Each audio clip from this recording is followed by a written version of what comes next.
we observe that everybody has a very excruciating time. It's not easy for anyone. See some of them, go back to the book and sort of try to understand that, oh, if this question comes, this is going to be the particular answer. That is something which a lot of people don't do. People read and read and read. One moment in training that you identify that you can say that changed you. IAS officers के पास power बहुत ज़्यादा होती है, and of course when responsibility is so high, they have to have that power to be able to do what they have to do. If you take decisions at the time that you're low, then you're usually making the wrong decision. Exactly happens when theory meets reality. Academy is very different in the sense that you live in a very protected environment. ना ज़रूरी नहीं है कि उसी तरीके से पढ़ें कि सी टॉपर ने ऐसे किया था. That is the only way. There are multiple ways. Reading about law and order in your textbooks is different. Managing a law and order situation completely an experience which usually सड़कों के नाम जो होते हैं ऐसे लोगों पे होते हैं जो कि बहुत ज़्यादा contribute कर चुके हैं सोसाइटी के लिए. महात्मा गांधी रोड होती है, which are able to help students very differently questions and then thinking of the answers both for prelims as well as me. And you see them giving 16 hours of the day as so many of them claim. You know, a person like me would be like, I can't go beyond 6 to 7 hours a day, maximum 8 hours a day. Welcome to another chapter of the Civil Services Dialogue. Today we are honored to have with us a remarkable civil servant whose journey through the Indian administrative service has been both deep and exemplary. We have with us Ms. Amrit Singh from the 2014 batch of the civil services. She has joined the Indian Administrative Service with the Punjab cadre. Her education is from Miranda House, where she completed her graduation in economics honors, after which she went to the Delhi School of Economics and did her master's in sociology, after which she qualified the UGC NET examination. All of this shows her academic rigor and multidisciplinary approach. Ma'am started her career as the SDM Nakodar, then went to be the SDM of Barnala. She was ADC Nawashahar, Hoshiarpur and Ludhiana. She was also serving as the AMD Markfed, after which she became the DC Firozpur, wherein her experience was exemplary. She also served as the Director of Higher Education, Social Justice and Empowerment. Currently, she's serving as the Director of Employment Generation Skill Development, and she's also the Director of Tourism Punjab. Her diverse experience across governance, education, employment and development makes her an inspirational figure not just for aspirants but for administrators alike. Thank you so much for having me. Ma'am, actually you've had a wonderful career. Can you tell us why did you decide to take the civil services exam? So my point of realization of when I thought that I should be an IS officer was at a very young age. I was fortunate enough to have both my parents in service. My father is an IS officer. My mother is from the Indian Defence Estate Service. My grandfather, he was also an IS officer of Punjab cadre. My aunts and uncles, some of them. So I have been fortunate to have been surrounded by people who were part of this circle of bureaucracy. And as a small child, like I think every other child feels that they want to grow up to be like their parents, so did I.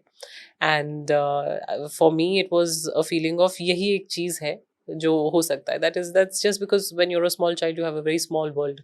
Your mom, your dad, आपकी भाई बहन, बस इतने ही लोग होते हैं आपकी ज़िंदगी में. Of course, you have some friends in school and maybe a close circle of relatives, etc. But for me, I think they were the people who had the maximum impact on my mind at a young age.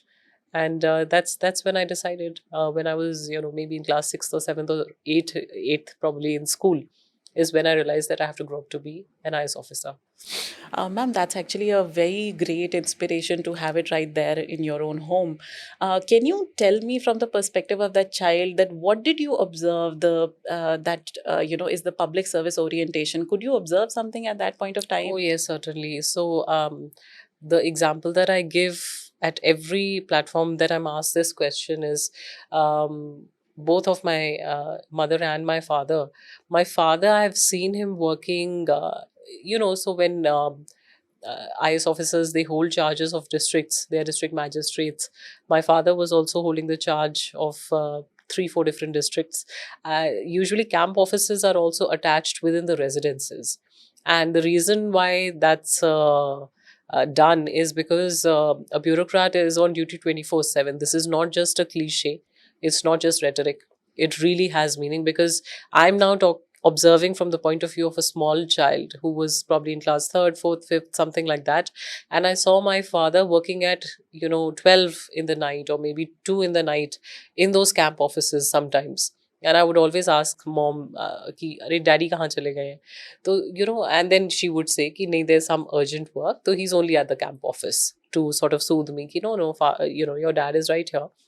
Uh, but I picked up from there that there is some work which is important enough that you have to be up at 2 in the night, and also leave back behind your family and attend to that particular work. So I did understand the importance, and of course, my parents, I'm sure, inculcated the same also.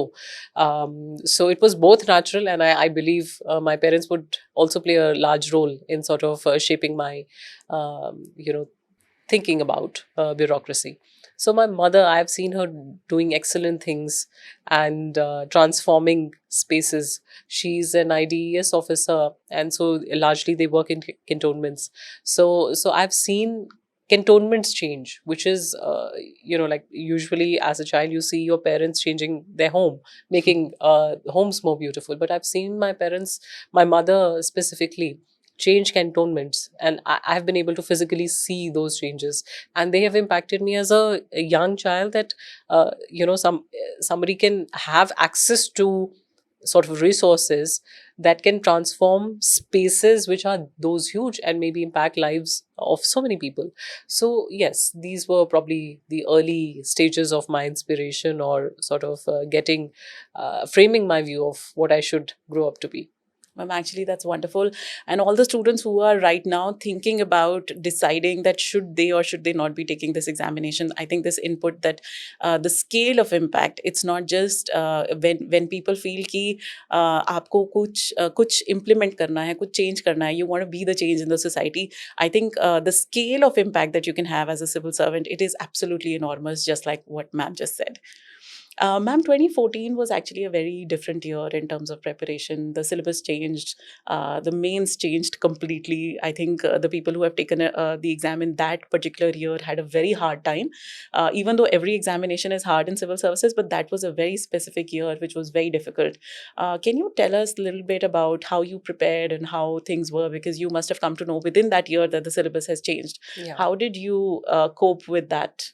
So, like I said, I had taken a few years to sort of qualify for this exam. The year that I actually went for some of the coachings and took some of the lessons was 2 years prior to this exam that I qualified in. So, like you just mentioned, the syllabus changed, new topics were added, and the marking scheme changed as well. Uh, I think luck had a large role to play for all of us who sort of qualified that year. But I think about 70% of what you had prepared for earlier was still relevant that year. And then that 30%, I believe, that comes from your learning across the board throughout your life, because the subjects, I think, which were largely introduced were those of ethics. And I think ethics can't be learned, and I don't think they can be, certainly I don't think they can be taught. So those were things that you understand from your the EQ that you have developed, and probably whatever you've seen all your life, and so you've given the answers according to those kind of judgments. So I believe it was for the good, and certainly ethics are something which are very relevant to bureaucracy. So good that it was introduced, and lucky that we qualified. So, ma'am, as you mentioned that it was a very difficult time and you did qualify. Can you tell us something about what your core strategy was for preparation? So usually, everybody would tell you that your core subject, the optional that you have taken, that more or less everybody falls in the same range. Because you've probably studied that subject before. GS, on the other hand, is a very, very wide sort of subject. It's not really a subject, it's life in general, international life and national life, I would say. Everything under the sun is GS. It's very dynamic. So, the other day, I was just shifting into a new home my official residence, and I came across my notes from that time, and I saw that I had a book in which I would have cuttings of newspapers, articles that I have underlined probably, and then I've, after sticking those articles to one side of the page, I've also made notes from that. So I think it was sheer hard work at that point of time. I do understand that preparation these days have changed in the time of AI also, and a lot of online platforms which are able to help students very differently. But I would say that you should study your subjects like. This is going to impact you and help you throughout your life, and understand it with some kind of common sense. I would also suggest that whenever I would study any paper, any subject, any chapter, or I would always club it with mock questions. I would just open the mock questions related to that particular subject, see some of them, go back to the book, and sort of try to understand that, oh, if this question comes, this is going to be the particular answer involved. So I think that is something which a lot of people don't do. People read and read and read and probably reread and try to sort of learn in the sense remember a lot of things. But I think it needs to be clubbed with a lot of mock questions and then thinking of the answers, both for prelims as well as mains. When it comes to mains, then you have to see from the point of view of subjectively writing this answer, and when it comes to prelims, you have to think, oh, what would be the right answer. So usually in your mock questions, you always have the answers written as well, but when you go back to the chapter, you do realize, why is this answer the answer? Otherwise, it's just intelligent guesswork that you're doing even in the exam. But when you do this kind of thing, then you sort of have a better understanding of whatever you're reading or studying. So, ma'am, this process actually is a very tough process. Over time, we observe that everybody has a very excruciating time. It's not easy for anyone. Was there any time in your preparation that you felt like giving up? Oh, I think multiple times. And I think if you ask any aspirant or if you ask any bureaucrat who's made it, it would be common across the board. So many things want to make you give up. There would be times that you would have passed the prelims and, given mains, but not got an interview call. Or you would have given the interview and still not got a final place in the merit list.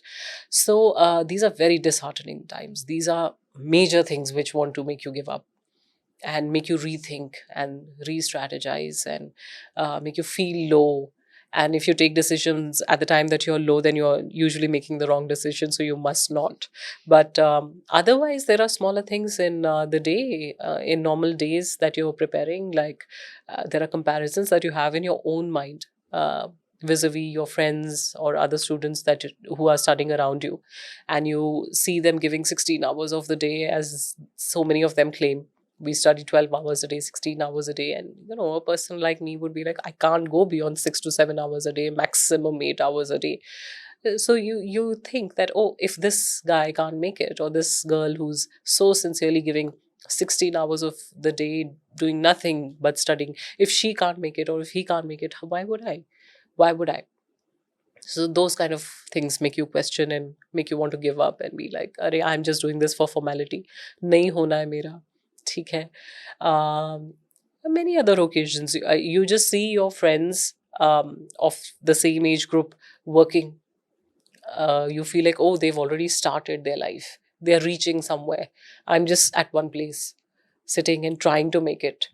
And you also see them enjoying. Once a person starts professionally working anywhere, then they have their times of working hard. They also have time to enjoy their lives, go for holidays, party, whatever it is. At that age, when you're 20 something, those things are also important. You feel like you're missing out on life. So these are small things, and there are big things.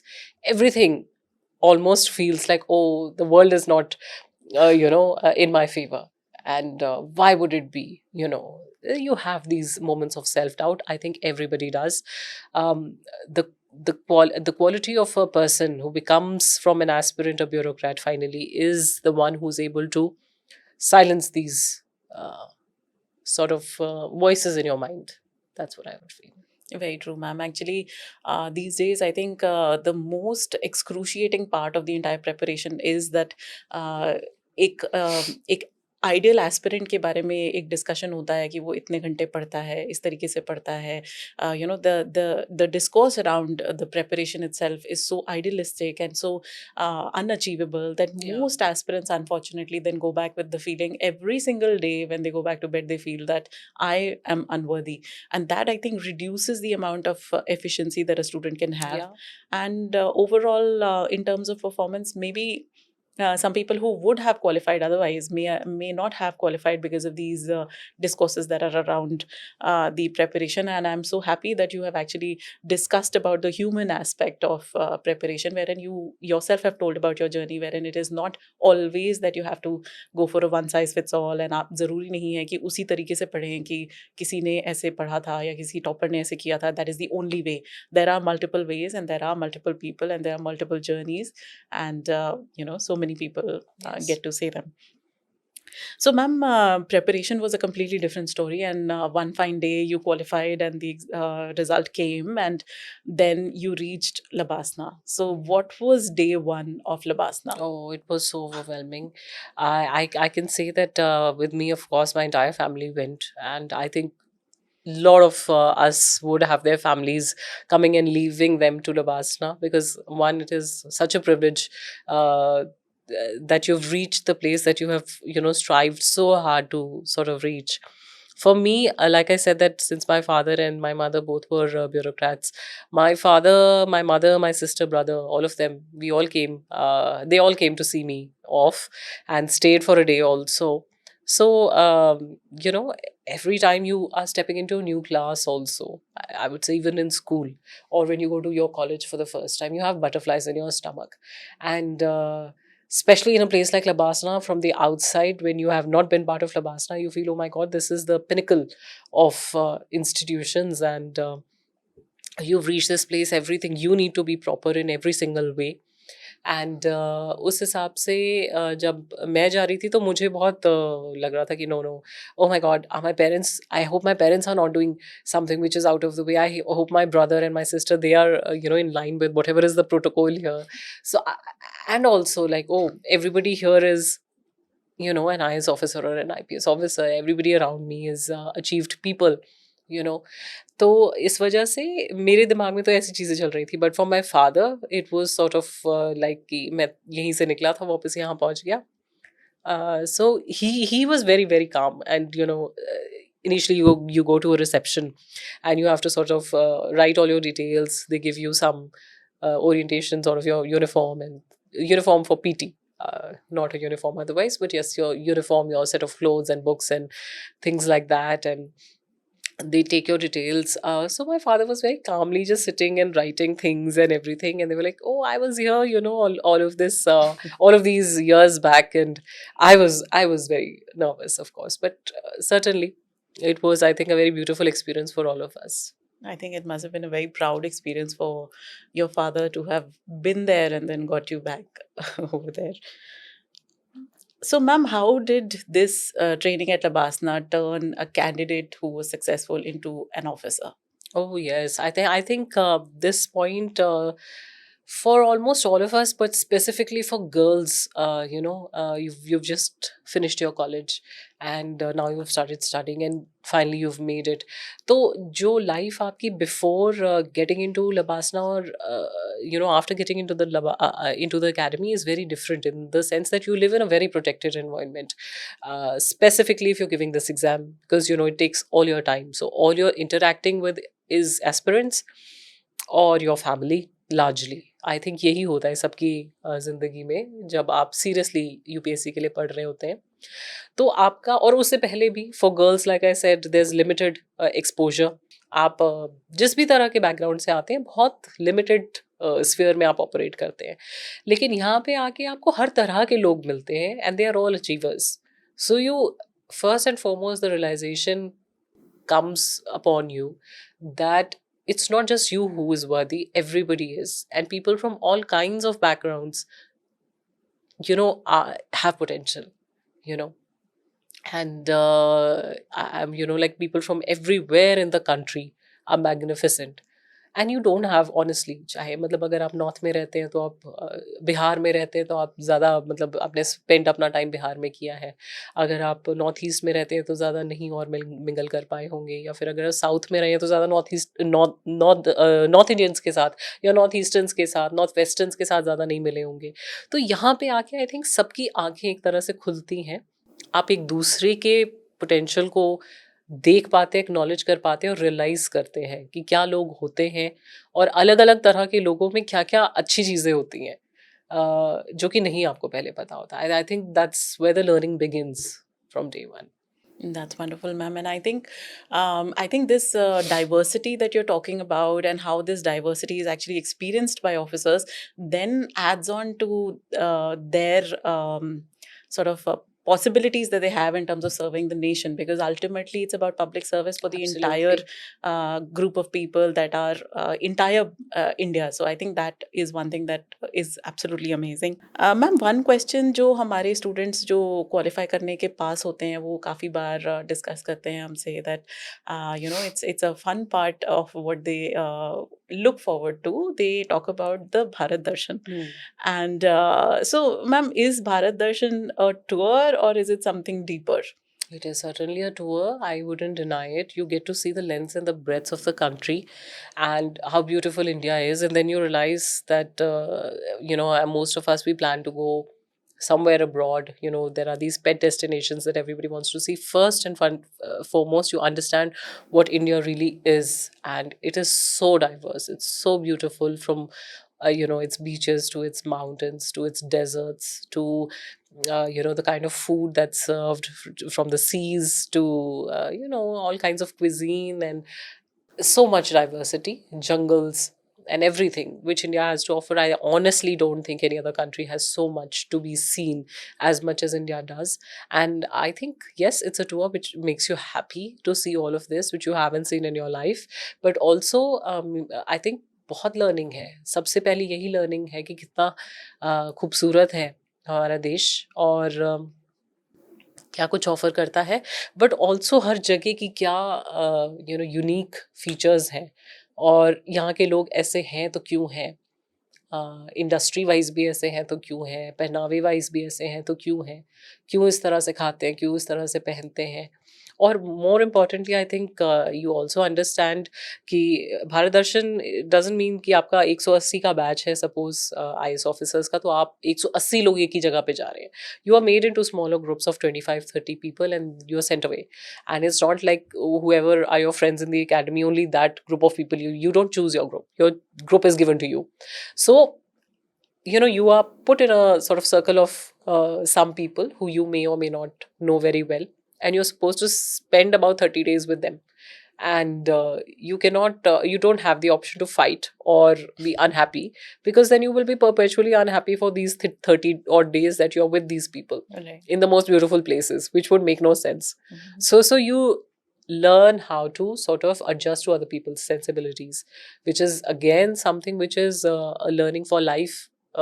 Within family, how to adjust, within your office spaces, professional spheres, how to adjust, within society, how to adjust. Also, as bureaucrats, you are dealing with all kinds of people. You are dealing with teachers, you're dealing with doctors, you're dealing with kisans, farmers, you're dealing with industrialists, you are dealing with almost I would say 100% all spheres of your life. um, you have interaction with all kinds of people. So I think this sort of diversity of experiences is the most crucial learning that Labasna gives you from different points of view. Bharat Darshan is one. There are these beautiful treks they take us to, which are physically very difficult, but we all do it somehow, despite whatever physical issues we may have, in terms of somebody may have asthma, or somebody may have a weight issue, or somebody may have mobility issues or whatever, but we seem to still do it. तो ये मतलब it almost seems like a miracle. Labasna makes you do things which you haven't done before in life and makes you realize your true potential. Ma'am, actually, it is actually a dream for most people to go to Labasna, experience all of this. Hmm. Is there any one thing that one moment in training that you can identify that you can say that changed you? Oh, I don't think it would be one definitive moment. It would be so many, like I have just told you, and it all gets embedded in all the different kinds of people that you get to see, get to meet, get to learn from, get to understand, and I know it's seeming trivial, but these are the things which change you every single day, little by little, and make you actually a different person from what you entered into the academy. So, no cliche, no sort of exaggerating on this point. Actually, जब आप लबासना से निकलते हैं, जब आप उसमें से जो एज अ स्टूडेंट वहाँ पे आए थे, बहुत ज़्यादा फ़र्क ज़मीन आसमान का होता है. So, ma'am, as you said, there's a huge difference. So, what exactly happens when theory meets reality and you go for your first posting? Oh. What happens there? So we all sitting in Labasna classroom somehow feel कि ये सब relevant होगा कि नहीं होगा life में. So I feel that they teach us again many subjects. They teach us law, they teach us IT, they teach us many things which are relevant to us. But just the scope of or the expanse of what you're expected to do as an IS officer from your day one to the day that you retire. I think a person even learns in the last month before they retire. So I honestly don't feel that a 1 year course or a 1.5, 2 years course or a 1.5, 2 years training can actually prepare you for every single circumstance that you're going to be faced with. So reading about law and order in your textbooks is different, and actually managing a law and order situation is completely an experience which is not what you've read in your textbook. So yes, your textbooks do prepare you till a certain extent, but I would say that there is no teaching or training that at one point of time can prepare you for your entire career. Very true, ma'am. Ma'am, can you look back and tell me the biggest challenge that you felt on ground after becoming an officer, after completing your training and finally going and doing these postings? The biggest challenge that you faced and how did you handle it? No, so in governments, you have all kinds of experiences, factors, limitations, restrictions, and you're supposed to deliver your very best. Your very best, nahi, the best. You have to upscale yourself and do better. I wouldn't say again कि एक ऐसा चीज़ था जो कि बहुत ज़्यादा difficult था. हर portfolio में जाके आपको उसके चैलेंजेस फेस करने पड़ते हैं. पहली बात आपको when you go from if you spend your time in the field, you're dealing with different kinds of issues. Say it's revenue and law and order and some legal aspects and um, some kind of citizen service delivery, those kind of things. But the minute you come to headquarter, you start thinking about policy formulation. What combined with whatever your experience is in the field. So your field is feeding your thoughts about what your thoughts about policy formulation should be, but it's a completely different point of view. And you've spent some time in health, and then you go into education, and then you go into tourism, and then you go into home affairs, and then you go into social justice, and you go into so many different aspects of life. It's not that whatever you've learned in your one portfolio, there's going to be some things which remain common, but it's not like you've had good experience in sort of social justice or whatever field, and then you're going to apply that to water supply and sanitation. You can't. It's Right. completely different. Or to local Right. government, you cannot. So every time you keep learning and learning and learning. So it's a challenge also, but I think it is something which makes bureaucrats bureaucrats. What everybody says that IS officers are, they're jack of all trades, master of none, and I think as a group we take it as a compliment that you are faced with all these different places that you have to deliver, and you are able to do so. Actually, it just reminds me of one story that I was, talking about, that the human mindset is wired in a manner that when you look back towards your life at a later stage and you're asked that what were the most impactful times in your life, actually, most of the times they happen to be the situations in which you were faced with very great challenges and you persevered and you, could do well and get through it. And I think people who are preparing for civil services, qualifying the civil services, going into services, and for their entire life, they are fortunate enough to get multiple such experiences wherein they can look back and then feel that, okay, this was tough, but then I could do it, I Mm-hmm. could make it. Ma'am, a lot of aspirants will be watching this video. So, when they are preparing, it's a different journey altogether. And when you're serving, it's a different journey. But your character is built throughout. आप कुछ ऐसी चीज़ें बता सकते हैं जिसमें like which our aspirants can think कि the qualities that they are developing at this time will align with what they will require later. Certain qualities that you feel were So, there. yes, certainly. I think during preparation, the most, it's not an exam of knowing the maximum.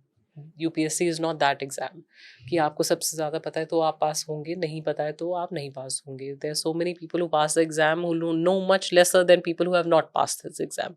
This is an examination which tests your strength, your inner strength, your willpower, your determination, your ability to get up after you've fallen down. तो यही सारी चीज़ें bureaucracy में भी ज़रूरी हैं क्योंकि you will want to get something done, you will fail because of multiple reasons, and then you should if you give up on it, then you've given up on it. It'll never happen. But if you try another time and try another time, you might succeed in some, and you'll still never succeed in 100% of the things that you want to achieve. Some of your thoughts may not even be actually worth it. You may realize later, 2 years later, कि ये 2 साल पहले मैं क्या सोच रही थी, actually तो कुछ और ही होना चाहिए था. और ये हम सबके साथ होता है. हम लोग कभी कुछ सोचते हैं, फिर थोड़ी देर के बाद और चीज़ें जानने को मिलती हैं और उसके बाद लगता है यार ये तो बिल्कुल ही हम गलत सोच रहे थे, अच्छा हुआ नहीं किया.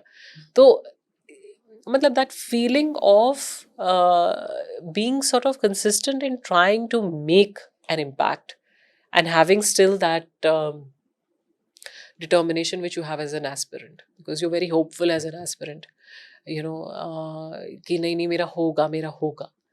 तो जब आप ब्यूरोक्रेट बन जाते हैं, you are faced with realities and you are much more practical and sensible and grounded and realise what you may want 100 things to be done, नहीं हो पाएंगी शायद उसमें से बहुत सारी. तो आप बहुत चीज़ें बोलते हो कि it's okay, doesn't matter, it's okay, it's okay, it's okay. But I think that thing of being hopeful and still wanting to do something better is what makes you be slightly different than other people. Ma'am, again, it's such a wonderful thing you said, and reminds me of what Naval Ravikant actually talks about, and in which he says that if you want something in life, you will have to focus so much on that one thing.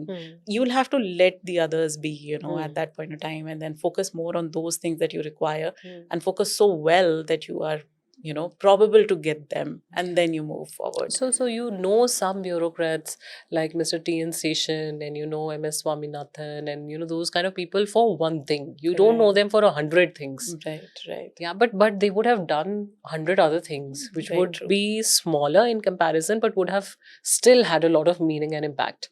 तो आपको ये feel करना चाहिए कि ऐसा नहीं कि हर चीज़ की मेरी recognition ज़रूरी है, acknowledgement ज़रूरी है. हमने बहुत सारी ऐसी चीज़ें करी होंगी जो कि internally gives you a lot of happiness. You may not want to look for that happiness outside, Right. but you feel like you've done something which has actually had some kind of a good impact on society, and it doesn't need to be given an award for. You don't need to sit in a award ceremony and get a piece of something saying कि no I did this so I got this. वो आपको bureaucracy में कभी भी मिलता नहीं है और ज़रूरी भी नहीं है. I don't think we need that. But we still need to have some kind of motivation which sort of still makes you strive to do something better. Ma'am, you were the first woman deputy commissioner of Firozpur. Could you please share your experience with us? Oh, okay. So, yes, I was the first woman who has served as Deputy Commissioner of Firozpur, and I think that is when I was sent there as deputy commissioner, the first thing in my mind was that I have been made part of legacy and history, because it is a district which is adjoining Pakistan. The residence of deputy commissioner is actually just about 15-16 kilometers from the LOC. And it is every portfolio you get to see different kinds of things, but I think for me this was very unique, because uh, you know of course, there you get to do things in which, I mean, there was this particular initiative in which, regarding skill training, we were able to skill some of the girls who were right at the LOC, some of the villages which were right at the LOC, and some of the most cut off places in the country, I would say. And we were able to train some of these girls, and about 60 odd of them, I sort of flagged them off through a train to Bangalore. For Wow. work, and it was so heartening to see, because we in Punjab believe that people are very less mobile. The people don't want to leave their residences to go and work in some other part of the country. But these women who were right at the border, we were able to sort of capture them, and play with their sort of potential in such a way that we were able to send them all the way to Bangalore for work, and they're doing very well. And many other unique things. I think I spent one of my Rakhis with the BSF Jawans over there. And so, yeah, like I said, it was a privilege to serve there. Um, Being the first woman who served there as Deputy Commissioner Firoz. Ma'am, one thing that people think about a lot is that IS officers के पास power बहुत ज़्यादा होती है, and of course when responsibility is so high, they have to have that power to be able to do what they have to do. So with that power and so much of responsibility, but particularly the power that comes in hand, how do you remain grounded? Oh, the power is not something that can personally make you become, like, the queen or the king of this place. Those powers come from, rules and acts and provisions which have been legislated upon and have been decided at those levels. So you only have the power to change lives, working in a certain framework for the betterment of society. So, yes, you derive a lot of satisfaction. And I think most of us would have the sense to not, make it sort of make your ego go too high about it. And I think that would be the sensible thing to do. Because I know that all of us have to retire one day. And these powers are not permanent. These powers, and in any case, what I'm trying to say is your power as a deputy commissioner of a certain, or district magistrate of a certain district, are, wide and very varied, but different from when you become the director of any of the directorates, of any of these fields. So you don't enjoy those same powers. Your powers keep changing with your portfolios. So we understand that it has been given to you with a certain objective for a certain period of time. And it's not you, not me as Amrit Singh who becomes powerful. It is me as SDM Nakodar, or uh, AMD Markfed, or Deputy Commissioner Firozpur, or whatever it is. So it's me as something. It's not me personally. I think, ma'am, that's a very mature way to look at it, which I feel that not everybody would be having, but I think it's great that you have that, deeper understanding of what this power really is and what it is for, and also I think that you belonging to a family that has been of bureaucrats, you've seen the entire cycle, and you knowing that one day the power goes away and it's the individual that remains, and the empowerment of the individual is completely different from the position. I think these are wonderful things that our students should actually know at this point in time. So, ma'am, while you're serving, a lot of times you may be feeling overwhelmed as well. People come to you with a lot of problems and issues. Can you tell us any story about any person who you could impact and that moved you actually?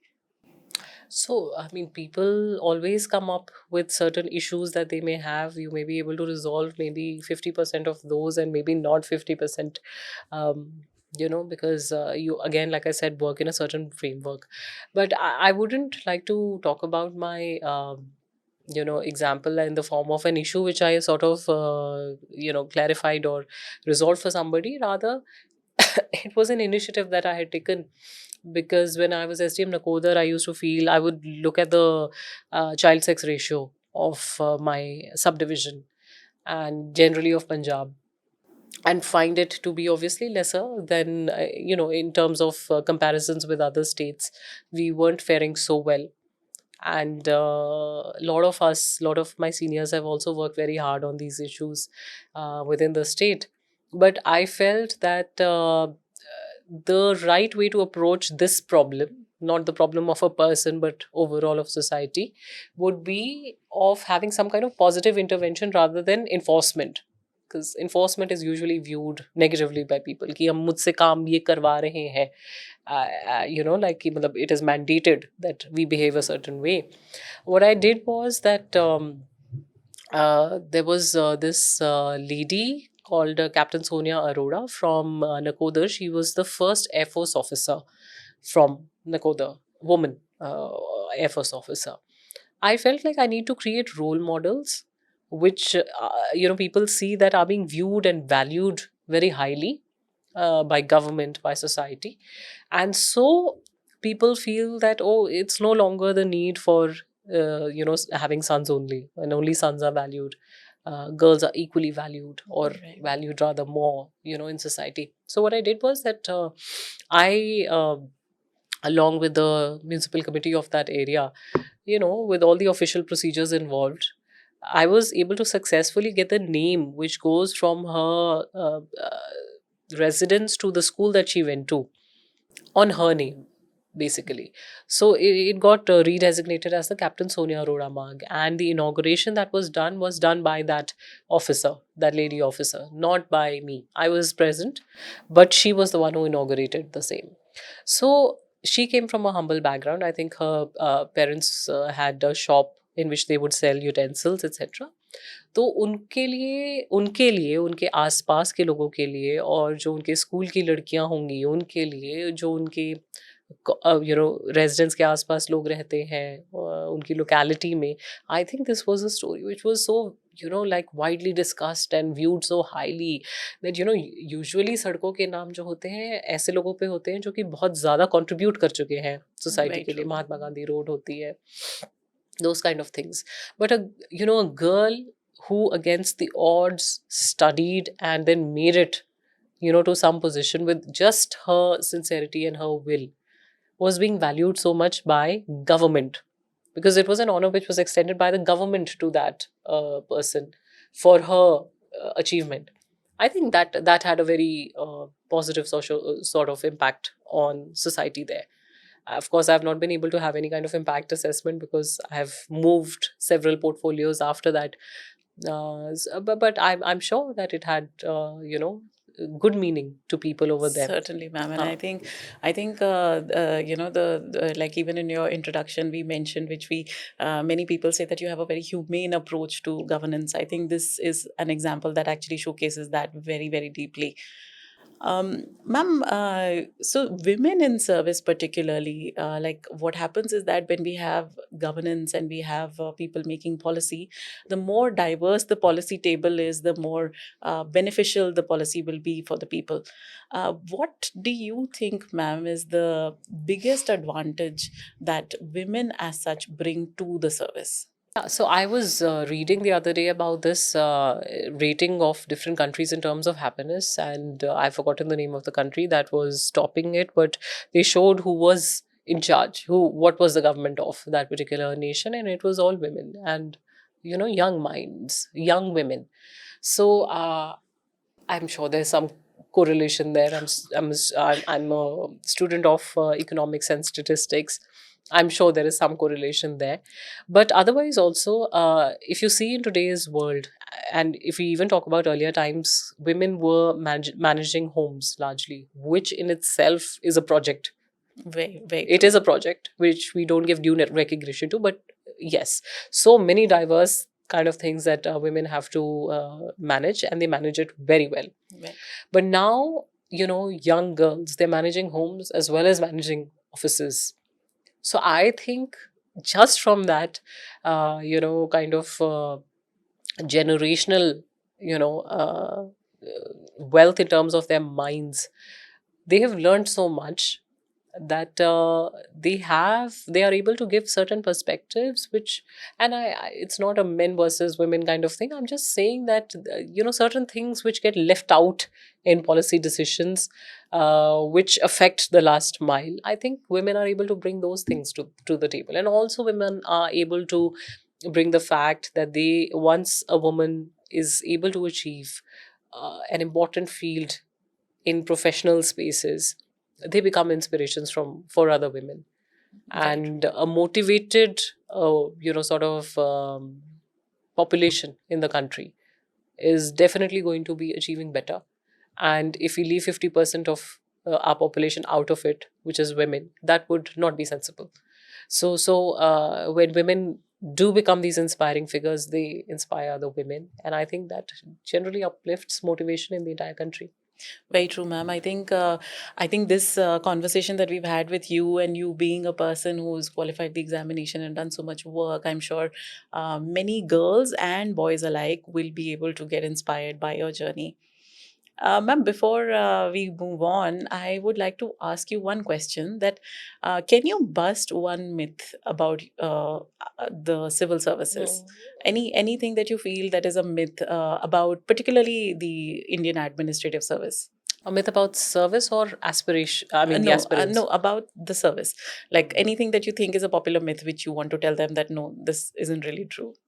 Like, one myth was the one that I already sort of bust when you asked me the question that, oh, you're so powerful. Yeah. You're deriving it from somewhere, and it is not permanent. So generally, you do get a position in society where most people want to, help you and everything. So you do have that, uh, I would say, societal mileage that is there, but it's not like we become gods or anything. It's not at all like that. At different points of time in our life, we have given this दर्जा. जैसे हम छोटे बच्चे होते थे तो हम अपने टीचर्स को भगवान मानते थे. I am sure they have godly things in them. And अब जब हम बड़े हो चुके हैं तो हम जिंदगी में किसी ना किसी को इस औहदे को दे देते हैं. And I think a lot, मतलब this, feeling of कि oh my God, these are the people who are indispensable and everything. There are people who retire every year, and there are new people who are coming from every single background in the country, who are doing equally well, some more well, compared to people who are from affluent backgrounds who come into this sort of service. There are people who've come from very humble backgrounds, and they have outperformed so many of us. So it's not about who can make it to civil service, and who's the ideal candidate for qualifying this exam. And the second is, of course, that you are this indispensable godly sort of figure. You're not. You are still a human being. You have been given the privilege to exercise some authority, because you are at a position that you have certainly earned through the work that you have done, through in early life, whatever you've studied, and your sincerity. But number one, it's not permanent, and number two, it's not like you can get away with anything. You still also have to operate in the same sort of legal framework. So I think that probably. This was a very, very enriching conversation, and I'm very thankful you took out the time to talk to us. Before we conclude, I have just one last question. What is your message for the young aspirants? My message for the young aspirants is that sometimes when you have this doubt कि ये मुझसे होगा कि नहीं, उस वक्त आपको ये भी लगता है क्या ये वर्थ इट है कि नहीं, क्योंकि आप स्टैटिस्टिकली यही देखते हैं कि जी 10 लाख लोगों ने एग्ज़ाम देना है, 1,000 लोगों ने पास होना है. पता नहीं मेरी बारी होगी कि नहीं, इस साल होगी, अगले साल होगी, उसके अगले साल होगी कि नहीं. तो one, yes, it is worth it, because I think at different points in your life, everybody wants कि I should be able to contribute something to society in general. And if you are of that bent of mind, you are able to do it every single day when you're a bureaucrat. So yes, it is worth it. It is worth the hard work. But uh, you know, uh, the thing that I would want to tell aspirants is that you need to be very, very mentally very, very strong, in terms of the fact that yes, you hope you get it through the first attempt. Do not feel devalued if you don't. And if you don't, and you still feel this is something that you really want, you need to learn how to get over this feeling of being disheartened, being put down, being judged by friends and family and society in general, and have a little bit of a thick skin, because you'll need it later also when you come into service. Thank you so much for your time, ma'am. This was absolutely a wonderful conversation, and I'm very sure our students will be able to benefit from it. Thank you. Thank you so much.